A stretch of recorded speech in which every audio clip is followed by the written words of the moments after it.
Let's talk about money. What is it all about? Different ministries. Different ministries have their different issues. So it's like, all little boxes. And everyone is protecting their own turf. Why? Because we miss the connections. People don't see each other and people don't anticipate to see each other. People switching to public transportation, even diesel public transportation, saves us a lot more in emissions than people switching to electric cars.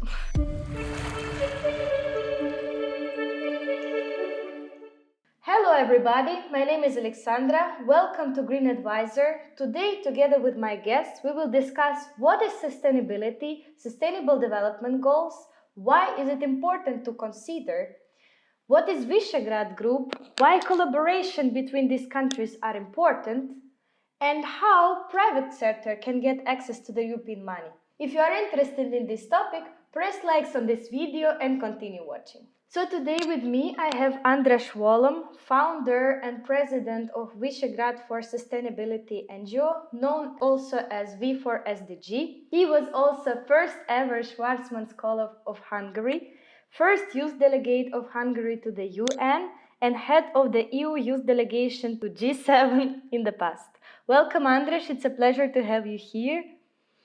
It's a pleasure to be here. As an expert in sustainability, can you please clarify for our audience what is sustainability? I would like to give you a parallel. I like to think of humanity as a bunch of people stuck on a boat in the middle of the sea. If the boat is floating properly, it's sustainable. It can be kept on the surface of the water. But if you start having holes in the boat, it's really important how quickly you're able to fill the holes or basically put the water out of your boat. If you don't do that, your ship sinks. So to me, sustainability is about finding the balance that we are able to fill the holes, keep putting the water back into the sea, and ensuring that our boat is not sinking. And you need to understand that to do that, you need a bunch of different things. First of all, you need to ensure that there are fewer holes appearing on the boat. I would say that's kind of the environment. But then there are also two other factors, and they are kind of connected. And it's connected to how much the people are willing to invest in doing this process of filling the holes and putting the water out of the boat. And those are the social and economic perspectives of sustainability. You need to ensure that the people are still feeling well, that they are strong enough to keep working, and you need to ensure that they are working in the most effective way.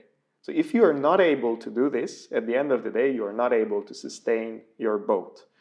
Because at the end of the day, we might save the environment, let's say, but if we are saving it at the cost of humanity collapsing, we haven't won much with it.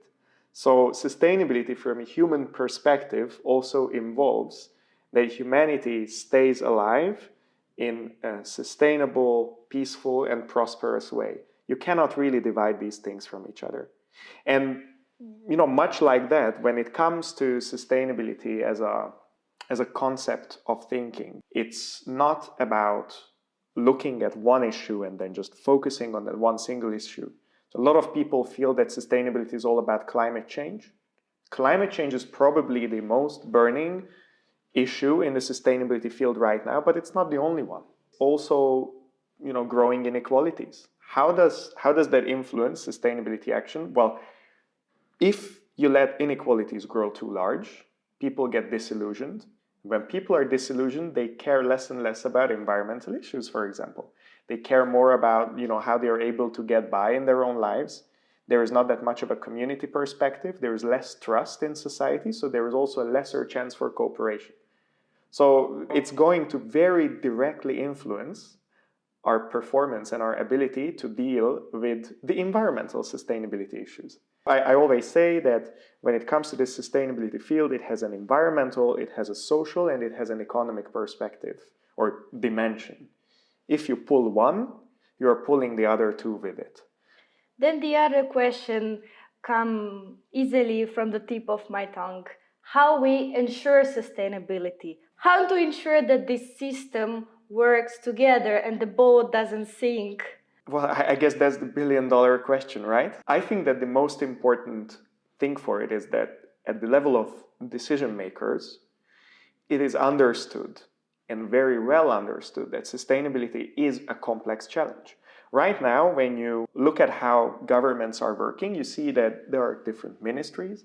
Different ministries have their different issues. So it's like, all little boxes. And everyone is protecting their own turf.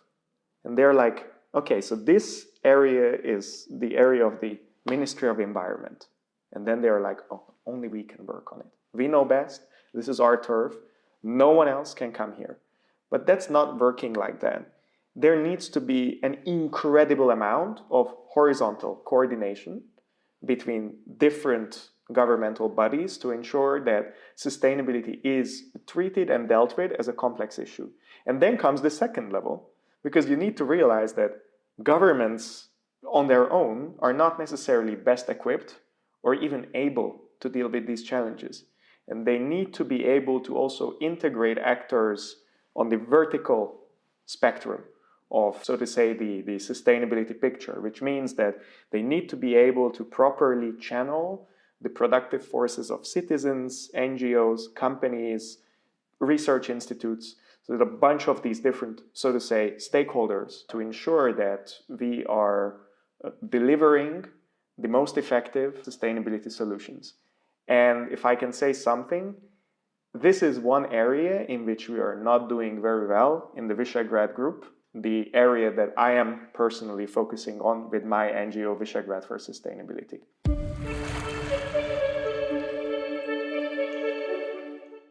You mentioned Visegrad group. I think it's important to clarify for our audience what is Visegrad group. So basically this is an alliance which were created in 1991 in Visegrad, which is one of the cities in Hungary, between four countries, which is Czech Republic, Poland, Slovakia and Hungary, in order to cooperate on the economical and political level, in order to further integrate their activities to the European Union. So, András, why you decided to focus on the Visegrad group? We eager to see that these Central European countries are not that good in sustainability issues so far. They are not that developed as the Western Europe, for example. So why this region?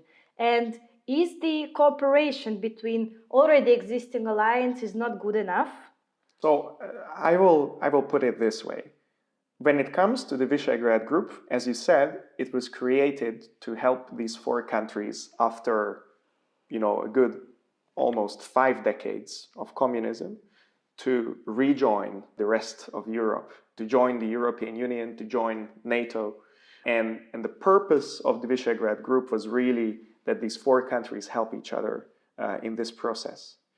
But once EU accession and NATO accession happened, I think that the Visegrad group also had to be reinvented.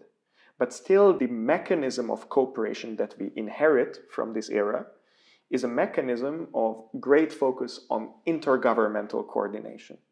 So when it comes to the V4, you see that there is a close issue-based cooperation between the four governments. And then, fast forward a few years, now we are in 2021, we see that green issues, sustainability issues are at the forefront of the European agenda.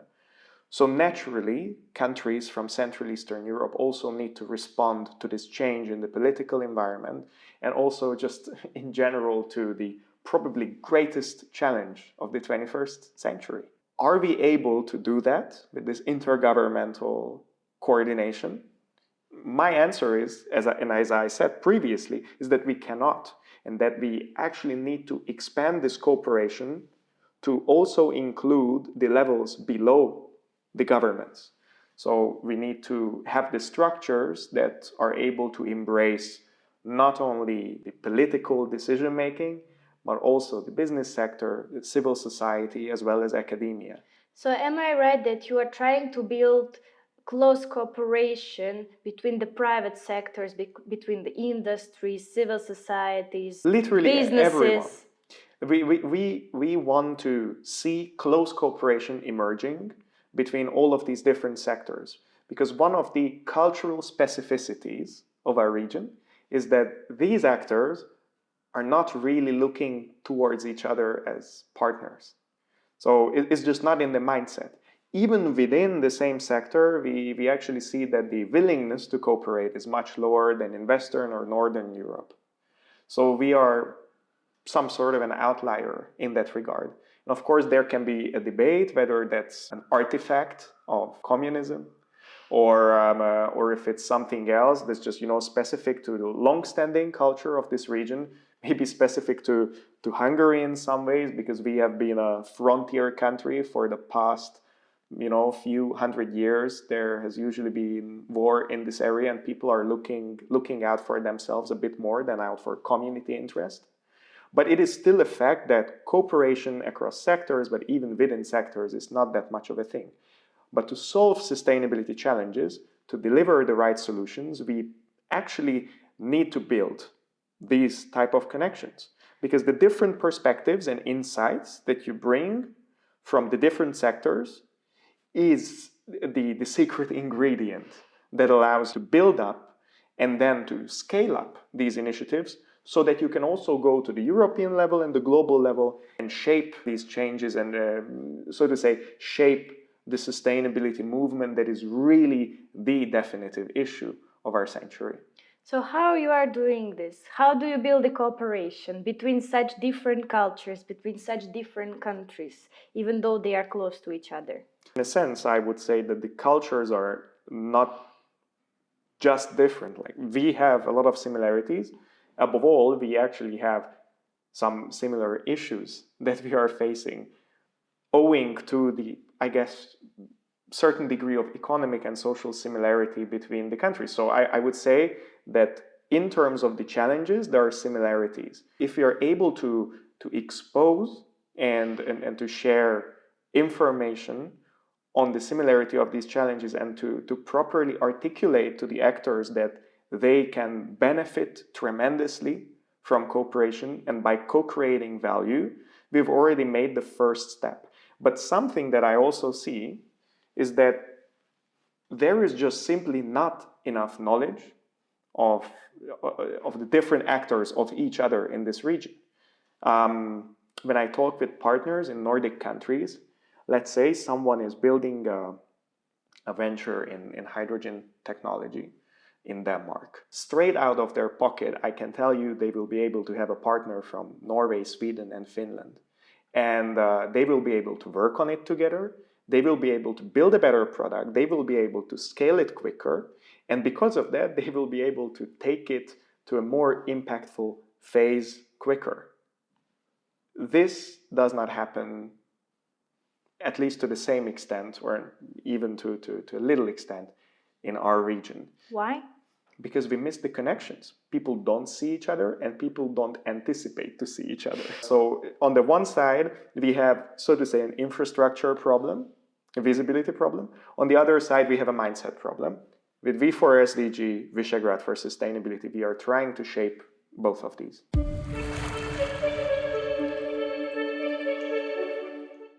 What are sustainable development goals? And why me, as a private person, should care about them? Sustainable Development Goals is the current development agenda of the United Nations. It was adopted by all UN member states in 2015 September at the General Assembly of the United Nations. I always say it's common language on the issue of sustainable development. Of course, most people think of it as aspirations, as the goals. And of course, it's very important that we have the goals and the targets there. But of course, to actually reach what we want to reach, we need to be more ambitious than the Sustainable Development Goals. And secondly, these goals are not necessarily always translatable to local contexts. But still, I would say that the biggest achievement of the Sustainable Development Goals that managed to divide the question of sustainability into 17 environmental, social, and economic goals. The biggest achievement is that it created common language between countries to talk about this issue. And the common language always helps cooperation. Sustainable Development Goals is a common language, a common framework for actors all around the world, countries all around the world, to work together on issues of sustainable development. These goals are something which can be achieved only on the national level or in the me as a private person. What can I do to contribute? I think that the matter of private contributions or individual contributions is only tangentially connected to the sustainable development goals, because if you as a person look at the SDGs, you see that they are somewhat far from the individual actions. So it's going to be hard, like, you look at it and it's going to be a bit more difficult to pick it up, even if you look at the indicators or the sub goals, what of that could you do in your personal life?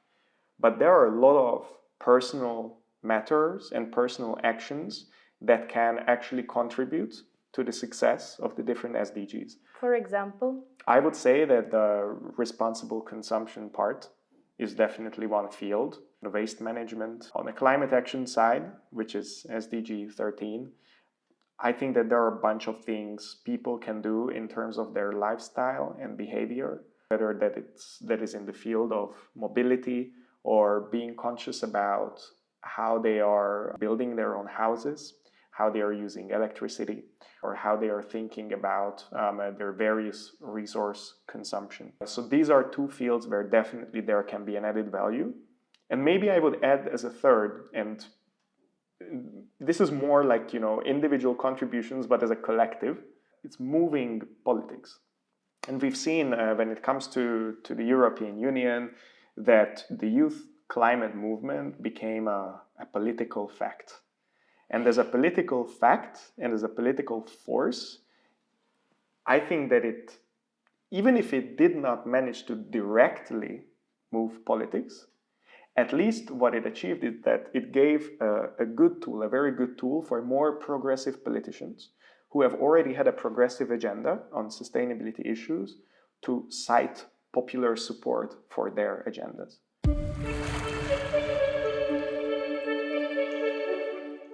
Let me give a different perspective. Right now, we see energy prices booming in Europe. Part of it we owe to Germany deciding to do its own decarbonization process by canceling coal and nuclear at the same time. It also has to do, to a certain extent, with geopolitics, but I would say that a big part of why we see energy prices increasing in a crazy way is that we are also starting to see some of the costs of decarbonization. In general, if we can agree as society that this is good, it's fine. We will be able to take these steps and take our process forwards. But as far as I'm concerned, as far as I know people, there are a lot of people who are price sensitive, and understandably. I mean, when you are coming from a more humble background, energy prices that are triple compared to what it was before is not exactly the thing that you're looking forward to. So exactly, in lots of people's minds it create this disagreement and this negativity in Europeans' idea of moving towards a climate neutrality, because then people need to pay more for the cars, for the gas, for the heating, for the installation of the solar panels and this sort of things. And I think that's generally fine. And let's say we can set up certain compensation methods to deal with that. But then, of course, it means we actually need to set up these compensation methods.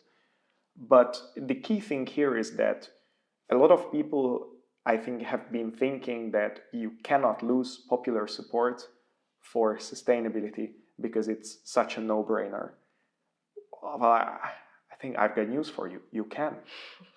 And what are we going to do if we lose popular support for this issue? What are we going to do if the electorate says that we are pulling the plug on the European Green Deal? Then we are going to be, I guess, in a deep, deep ditch that we dug for ourselves. So we need to be extremely careful that as we are driving progress that is absolutely necessary, I'm not questioning that, we cannot risk popular support for this issue. Because, mind me, when people start feeling it on their skin that this costs them, there will be many who will withdraw their support, and we don't want. Do you think that it's a good idea then, in terms of political decisions, just to say that, okay, from now on, that's what we are doing? And people, because I feel that in current situation there is lack of political will or maybe readiness or activism in the switching to the climate neutrality. What is your opinion about it? Why don't we just say, okay, from now on the diesel cars are banned, everybody switch to this. From now on, plastic of certain types which is non-recyclable are banned, we switch to this. Is it a good strategy and tactics to have this strong totalitarian decision? Short answer, no. At least not in democratic countries. So, I mean, if we care about the health of our democracies, we are not doing things like that. But then, of course, we can make the calculation that, well, to the hell with democracy, all we want is sustainability, and we are looking forward to have a sustainability dictatorship. Personally, I don't support that. I think that there is tremendous value in free democratic societies. But I think that we do need some more leadership on these issues, sometimes a bit stronger. But we need to be able to prepare people for the change properly. We cannot just, make these decisions above their heads, because, as I said, then we are risking their support for the issue. I think the banning of diesel cars is actually a very delicate matter that you are mentioning. When you go to the West, you see that most people who are buying cars, they are buying new cars. When you come to the East, you see most people buy the old cars of Western people. Hungary is one of the biggest importer of second-hand cars, including diesel cars. But you need to understand that, for an ordinary person living in the countryside, this is not, just a convenience choice. I don't know if you've traveled around the Hungarian countryside, but there are many, many parts where it is not really easy to get around without car. Public transportation maybe comes twice a day. And it wouldn't make any financial sense to make it more regular than that. So you need to strike a right balance. We can definitely phase out diesel cars. We are in the process for that. But I think it would be a very drastic and very painful move for a lot if we said that we are doing it from tomorrow. Think about it too. Your average Hungarian family is buying a diesel car for about 3 million forints, $10,000.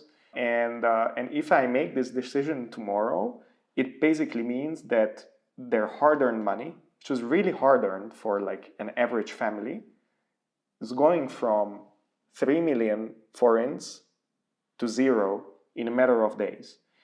How do you expect them to keep supporting the agenda? Like, you basically annul their life savings. Because they are also expecting to sell that car in a couple of years. To sell it on, maybe actually to, Bulgaria, Balkans.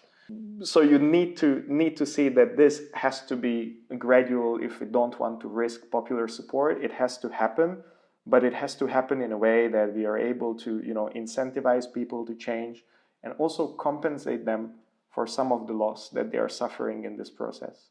Good that we are phasing out diesel cars, but sometimes I find it a little bit hypocritical how we are talking about electric cars. If you're not changing the composition of electricity production in your grid, electric car doesn't make sense. So it's not like, suddenly everyone who's driving an electric car is like, Joan of Arc saving the world. Definitely not. Driving it's Tesla a complex... won't solve us from the climate change. Not necessarily. People switching to public transportation, even diesel public transportation, saves us a lot more in emissions than people switching to electric cars.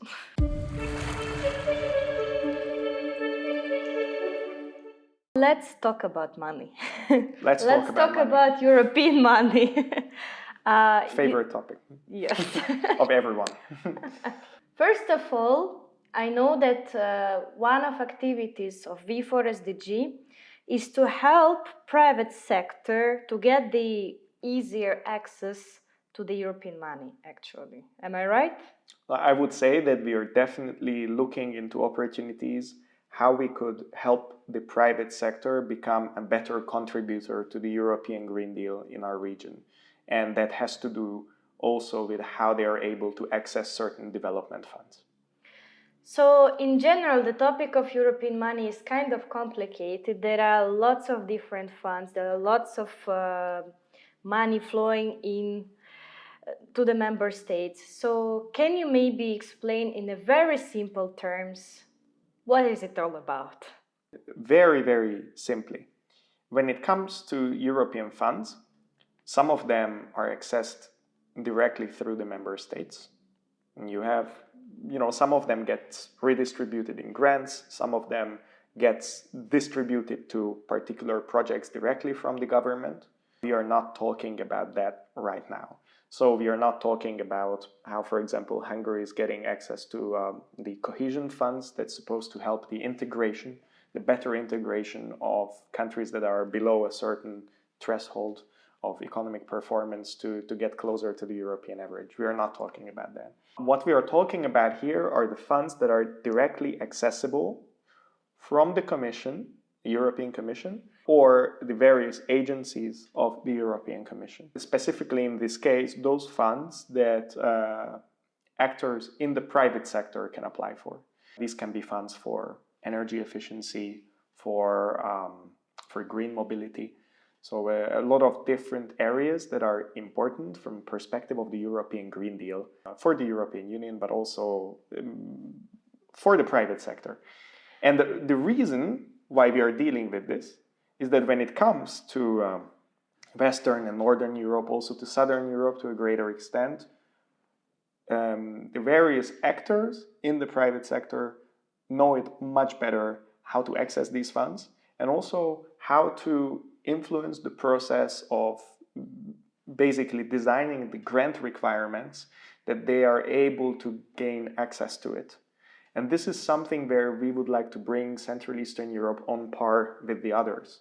We want to make sure that they are also able to lobby in these processes in a way that they get access to these funds so that, for example, we are able to drive a greater push in terms of the energy efficiency renovation of buildings in the region. If you come to Budapest, actually, I wonder if you knew this, but 59% of the CO2 emissions of Budapest is actually directly related to lacking energy efficiency of buildings.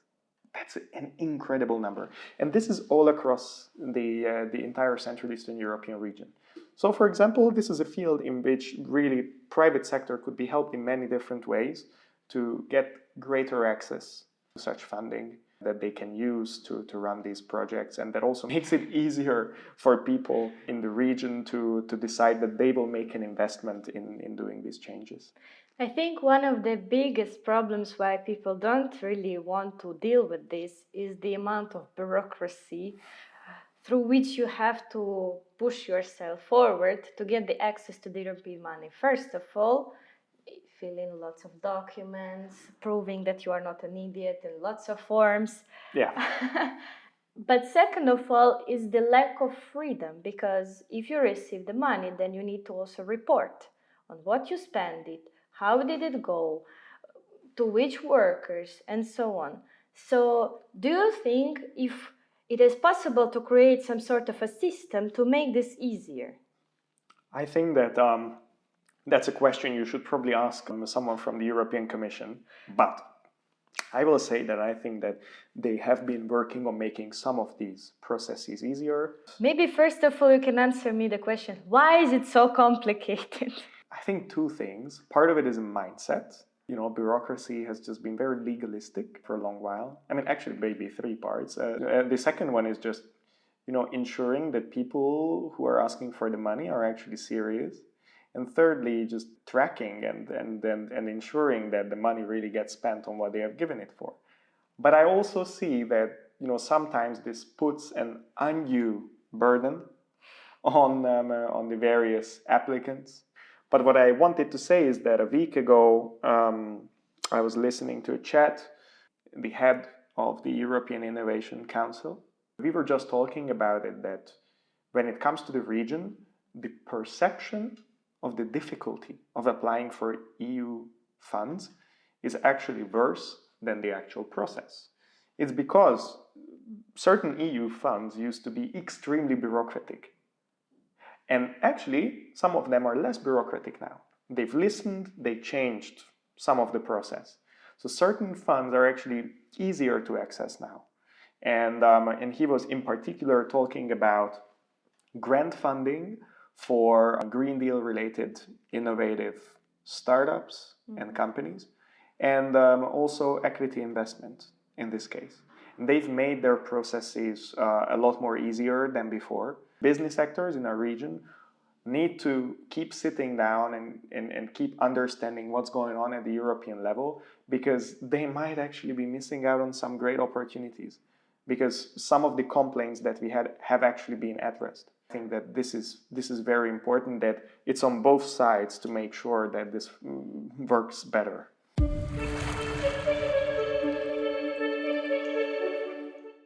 András, now it's time to give personal advices for our audience. So question is simple: how to be more sustainable? Okay, so dearest audience, I think I have maybe 3+1 recommendations for you how to be more sustainable. First of all, in terms of mobility, if you can, just switch to public transportation. Use buses, use trains. It's going to save you a lot on your emissions. Secondly, make sure that you are thinking about your energy consumption at home.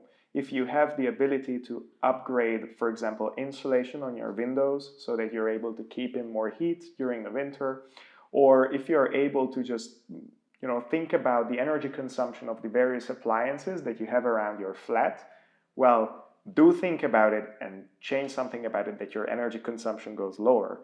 And then lastly, I think at this point, almost all of us knows that you're able to make a difference if you eat differently.